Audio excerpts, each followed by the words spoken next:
हाँ तो मेरे यारो, तो एपिसोड के शुरुआत में हम देखते हैं इन्हीं दोनों स्कूल के लड़कों की तरफ जिन्हें हमने पहले के एपिसोड्स में भी देखा होता है और जिसपे दोनों आपस में कार्ड्स की बात कर रहे होते हैं। और तभी रास्ते में ये लोग जा ही रहे होते हैं जिसपे इन्हें रोक के कहती है, हेलो क्या मैं तुम लड़कों का 1 मिनट ले सकती हूँ। इस पे लड़के कहते हाँ प्लीज़ बताइए हम आपकी क्या मदद कर सकते हैं। इस पे इन्हें कहती है कल या इस जगह पे केमिकल्स का छिड़काव किया जाएगा, तो अगर इससे तुम्हें कोई परेशानी हो तो तुम कोई दूसरे रास्ते से चले जाना, और वैसे इससे तुम्हें कोई नुकसान तो नहीं पहुंचेगा अगर तुम उन्हें सूंघ भी लेते हो तो। इस पे लड़के कहते ठीक है हम समझ गए और आपका शुक्रिया हमें ये बात पहले बताने के लिए। जिसपे तभी वहाँ पे शोजू आ जाता है और कहता है ओ क्या ये वही लड़के हैं जो हमेशा यहाँ आते रहते हैं, और अपनी कार में आगे चला जाता है और कहता है घर जाते वक्त अपना ध्यान रखना बच्चों। और लड़का कहता है शोजू की गाड़ी को देख के इन सब के बाद भी शहर में फरारी है, जिसपे हमें बताया जाता है इस कार का नेम है स्प्रेयर, जो कि केमिकल्स का छिड़काव करने में काम आती है और इनके महंगे होने की वजह से ये बहुत सी फार्मिंग फैमिलीज के साथ शेयर कर दी जाती है। जिस पर नेक्स्ट सीन में हम देखते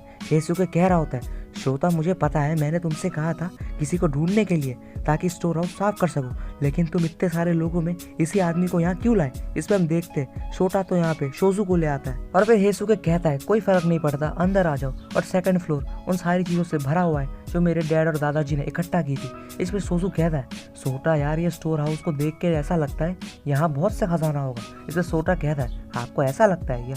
इस पर नेक्स्ट सीन में शोजू कह रहा होता है तुम सच में इन सारी चीजों को फेंक रहे हो इगाराशी सैन।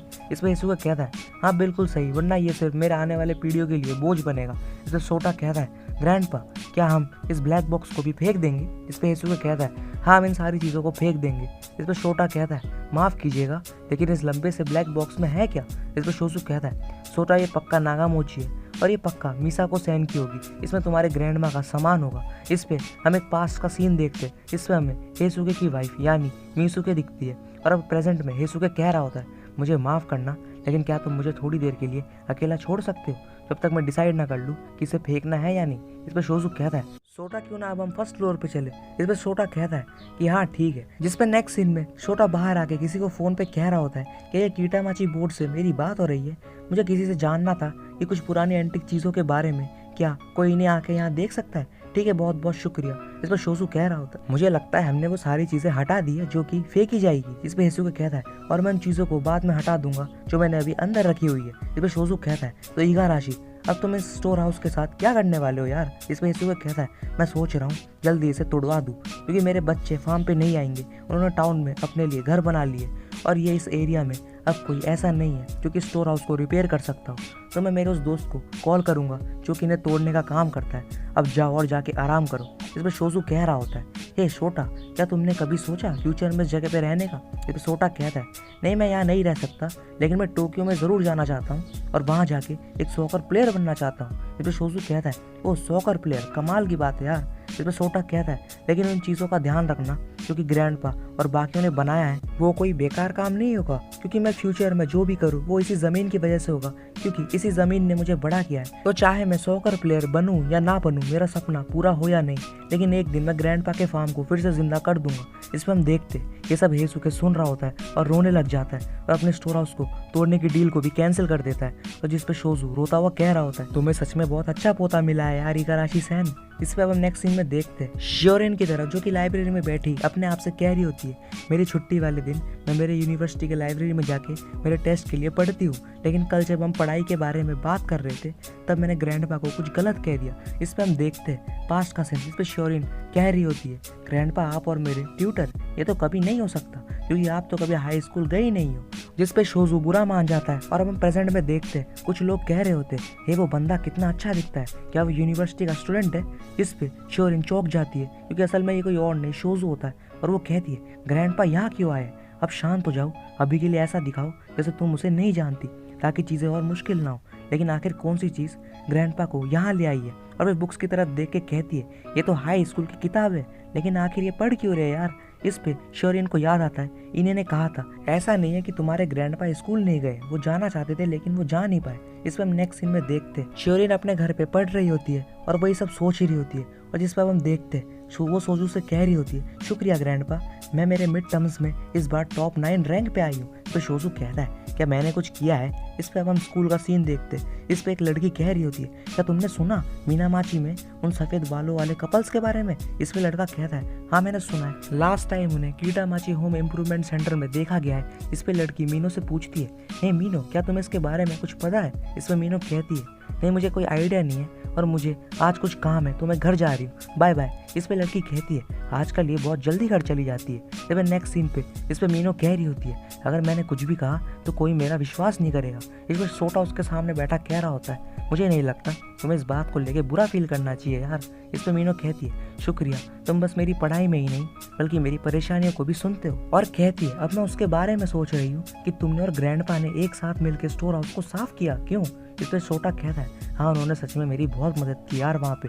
इस पे मीनो कहती है ग्रैंडपा तुम्हारी तारीफ करते हुए नहीं थकते यार, क्या तुमने मेरे ग्रैंडपा के साथ कुछ किया है। हाँ इस पे छोटा कहता है मैंने कुछ नहीं किया यार। इस पे मीनो कहती है इगाराशी कुन क्या तुम ऐसी शादी से सहमत हो जो कि ग्रैंडपा और ग्रैंडमा ने की है। इस पे छोटा कहता है हाँ मुझे लगता है बढ़िया है। इस पे मीनो कहती है हाँ मुझे भी यही लगता है कि ये बढ़िया है, लेकिन हाँ एक और चीज़ छोटा कून क्या तुम फिर से मेरी परेशानियों के बारे में सुनोगे फिर कभी जब मैं मुसीबत में होंगी।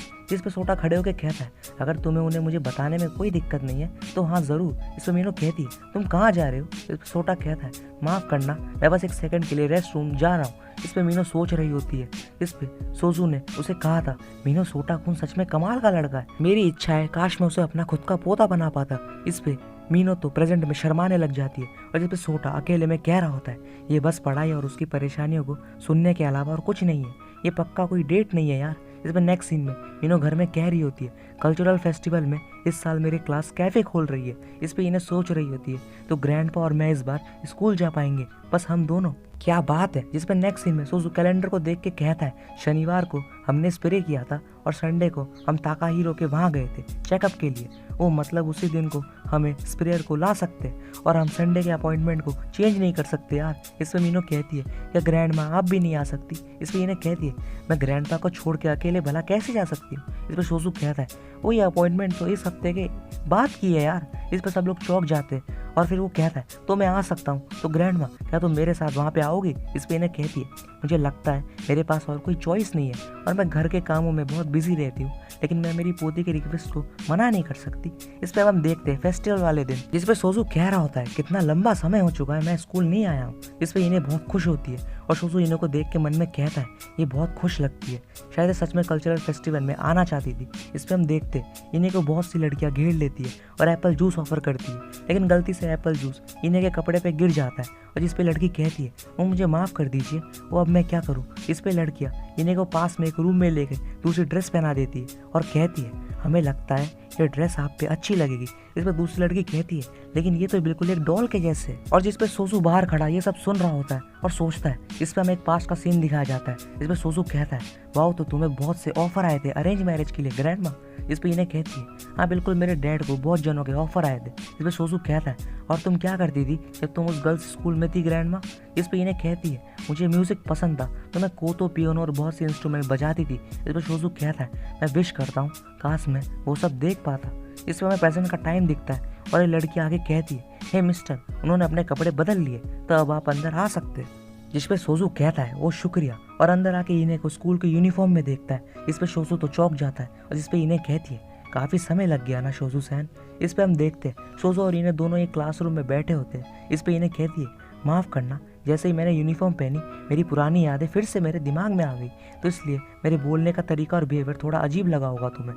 इस पर सोजू कहता है मैं चौंक गया था क्योंकि मुझे लगा तुमने अपनी मेमोरीज खो दी है और मन में सोचता है क्या ये एक्टिंग कर रही थी, लेकिन वो आंखें वैसे ही थी जब मैं इससे पहली बार मिला था। इस पर इन्हें कहती है मैंने कभी सोचा नहीं था कि मैं ऐसे तुम्हारे साथ स्कूल आ पाऊंगी, वो भी इस उम्र में। इस पर सोजू कहता है हाँ तुम सही हो। इस पर सोजू मन में सोचता है क्या होता मैं और इन्हें अगर एक ही स्कूल में पढ़ते, मैं पक्का फिर भी इन्हें को ही चुनता। इस पर वो इन्हें को छेड़ते हुए कहता है ये ग्रैंड माँ क्या तुम किसी को पसंद करती हो। इस पर इन्हें कहती है नहीं किसी को भी नहीं। इस पर सोजू चौंक जाता है और इन्हें हंसते हुए कहती है ये अच्छा नहीं है, इन सब से मुझे अजीब महसूस होता है, लेकिन तुम्हारी ये हरकतें मुझे 70 साल पहले की याद दिलाती है, जैसे कि तुम पहले थे। और इस सब को देख के मुझे हंसी आ गई, जिस पे बाहर खड़े क्लास के बच्चे ये सब सुनकर कह रहे होते, अब हम क्या करें, अभी अंदर जाना काफी अजीब होगा। इस पे तभी ये दोनों बाहर आ जाते और नेक्स्ट सीन में हम मीनू की तरफ देखते जो कि कह रही होती है, शुक्रिया इंतजार करने के लिए, एक मेड कैफे ये बहुत अच्छा है। इसमें मीनू शोजू और इने को छेड़ते हुए कहती है, क्या आप दोनों रिलेटिव्स हैं? मुझे ऐसा लगता है आप मीनू के बॉयफ्रेंड होंगे। इस पे इन्हें कहती है, शुक्रिया हमेशा मीनू का ध्यान रखने के लिए। इसमें शोजू कहता है, मुझे पता है मुझे कुछ नहीं कहना चाहिए, लेकिन यहाँ और भी कस्टमर्स है यार। जिस पे सोटा कहता है, हाँ बिल्कुल, और आप देख सकते हैं क्लास 3 नेक्स्ट डोर अपने गार्जियंस की मदद ले रहा है और उसने उनके साथ मिलके एक सुपर रैमन शॉप खोली है, तो इसलिए सारे कस्टमर्स उनके पास जा रहे हैं यार। इस पे सोजू कहता है, बच्चे बड़ों की मदद ले रहे, ये तो सही नहीं है। इस पे सोटा कह रहा होता है, जब तक मीनू यहाँ पे है हमें मेल कस्टमर्स मिलते रहेंगे, लेकिन अब हमें कोई रास्ता ढूंढना होगा फीमेल कस्टमर्स को यहाँ पे बुलाने का। इस पे इन्हें कहती है, मुझे बहुत अच्छा लगेगा अगर कोई ग्रैंडपा जैसा आदमी शॉप पे मेरे लिए काम करेगा। ये पे शोजू कहता है, हे रुको, ये चल क्या रहा है और तुम सब मेरी तरफ ऐसे क्यों देख रहे हो। इस पे नेक्स्ट सीन पे ये 3rd क्लास वाले लड़के कह रहे होते, क्या क्लास 2 हमारे कस्टमर्स को ले रहा है? हमारे पास यहाँ सबसे अच्छी क्वालिटी का रेमन है, लेकिन किसी वजह से सारी लड़कियां वहाँ जा रही है। इस पे हम देखते हैं ये सब हमारे वेटर यानी शोजू का कमाल होता है, जिसपे लड़के कहते हैं, हे क्लास 2 ये ठीक नहीं है यार। इस पे अब हम नेक्स्ट सीन में देखते हैं शोजू और इने एक ग्रुप फोटो को देख रहे होते। इस पे इन्हें कहती है, वो क्या ये हेसुके नहीं है? और यहाँ और भी बहुत से लोग हैं जिन्हें मैंने पहले देखा है, और ग्रैंडपा अगर तुम एडवांस थे तो तुम्हें भी इस फोटो में होना चाहिए। और कहती है, लेकिन तुम तो यहाँ नहीं हो यार। इस पे शोजू कहता है, वो तुम्हें इसके बारे में चिंता नहीं करनी चाहिए। इस पर हमें एक पास का सीन दिखाया जाता है। इस पर शोजू के डैड कह रहे होते, क्या तुम तुम्हारे स्कूल में एडवांस करना चाहते हो? हमारे पास इसके लिए पैसे नहीं है। और शोजू, तुम साइतो परिवार के सबसे बड़े बेटे हो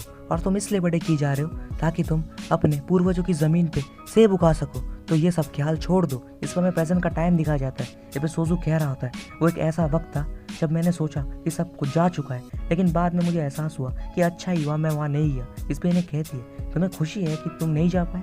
इस पर शोजू कहता है, बहुत सी ऐसी चीज़ है जो कि मेरे ना जाने की वजह से मैं हासिल कर पाया, और अगर मैं स्कूल चले जाता तो मैं तुमसे नहीं मिलता। और जब ये फोटो ली गई थी उस वक्त मैं जिंजा पे तुम्हारे साथ होता था, तो अगर मैं स्कूल जाता भी तो भी मैं तुम्हें ही चुनता ग्रैंडमा। इस पे इना शर्मा जाती है और कहती है, ग्रैंडपा। जिस पे हम देखते हैं बाकी के पीछे के सारे बच्चे ये सब रिकॉर्ड कर रहे होते हैं और फिर ये दोनों भी शर्मा जाते हैं और यहाँ से चुपचाप चले जाते हैं। जिस पे नेक्स्ट सीन में शाम का समय होता है और सोटा एक क्लास के बाहर खड़े होके मन में कह रहा होता है, मैं मीनू को अपने साथ बुलाना चाहता हूँ मेरे साथ बॉनफायर पे चलने के लिए। लेकिन इस पे हम देखते हैं अंदर इन्हें मीनू से पूछती है, मीनू क्या तुम बॉनफायर देखने नहीं जाओगी? इस पे मीनू कहती है, नहीं, क्योंकि मेरे साथ कोई डांस करने वाला नहीं है। इस पे तभी बाहर शोजू आ जाता है और कहता है, क्या हुआ सोटा कौन? और सोटा कहता है, कुछ नहीं। इस पे तभी शोजू सोटा की तरफ देखता है और सब समझ जाता है और अंदर जाके मीनू के हाथ को पकड़ के कहता है, माफ करना मीनू, लेकिन अब हमें वापस घर जाना होगा। और बोलता है, जल्दी करो और अपने कपड़े बदल लो ग्रैंडमा, आखिर तुम और कितना लंबा यहाँ रुकने वाली हो। इस पे मीनू कहती है, लेकिन ग्रैंडपा वो बॉनफायर मुझे कम से कम वो तो देख लेने दीजिए। और शोजू मीने को लेके जाते वक्त सोटा को ऑल द बेस्ट का साइन दिखाता है। इस पे अब सोटा कह रहा होता है, ये साइतो सैन अगर तुम माइंड ना करो तो। इस पे अब हम सीधा नेक्स्ट सीन में देखते हैं बॉनफायर की तरफ, जहाँ पे ये दोनों साथ होते और दूसरी तरफ इने और सोजू घर जा रहे होते। इस पे इन्हें कह रही होती है, मैं मीनू को डांस करते हुए देखना चाहती थी। इस पे सोजू कह रहा होता है, नहीं ग्रैंडमा, हमें बच्चों के बीच में इतना नहीं पढ़ना चाहिए, और कभी कभी ये हमारी ड्यूटी होती है एक बड़े होने के नाते कि हम उनकी तरफ ना देखें। जिस पे नेक्स्ट सीन में हम इने की तरफ देखते हैं, इसके सामने वो हॉर ग्लास होता है और इन्हें मन में कह रही होती है, वो फीलिंग जो मैंने महसूस की थी जब मैंने स्कूल यूनिफॉर्म पहनी थी कल्चरल फेस्टिवल में, इसमें कोई शक नहीं है। उसको पहनने के बाद मैंने एक बारी के लिए सोचा कि मैं पहले जैसी हो गई हूँ बिल्कुल, और कल के पेपर वर्क के लिए गवर्नमेंट ऑफिस में हमें हमारे ओरिजिनल अपीयरेंसेस में आना होगा। मुझे बस इस हॉर ग्लास को उल्टा करना होगा। तभी जिस पे इने का पैर फिसलता है और उसका सर हॉर ग्लास के एक स्टिक से टकरा जाता है, और जिस पे अब हम सुबह का सीन देखते हैं। इस पे सोजू कह रहा होता है, गुड मॉर्निंग ग्रैंडपा। हाँ, और तुम्हारे बाल काले कैसे हो गए? इस पे इन्हें टीवी को देखते हुए कहती है, एक अजीब सी चीज, इसके अंदर लोग हिल रहे हैं, एक स्टोव जो कि अपने आप जल जाता है, एक रेफ्रिजरेटर जो कि ठंडा रहता है बिना बर्फ के, और एक कैलेंडर जिसके बारे में मैंने कभी नहीं सुना। ये दिखाता है कि ये बहुत बात का है जितना मैंने नहीं जिया है। और एक साइतो फैमिली की फोटो को देखते हुए कहती है, ग्रैंडमा मुझे नहीं पता आप कौन हो और कहाँ से हो, लेकिन मेरा नाम है सासाकी इने। इस पे हम देखते हैं हॉर ग्लास की एक स्टिक टूट चुकी होती है क्योंकि इने उससे टकरा गई होती है। और ये एपिसोड भी यहीं पे एंड हो जाता है मेरे यारों। तो वो प्यार तुम्हें अच्छा लगा होगा, अगर अच्छा लगा हो तो लाइक एंड सब्सक्राइब कर देना। मिलते हैं इसके नेक्स्ट वाले एपिसोड के साथ, तब तक के लिए टेक केयर और बाय बाय।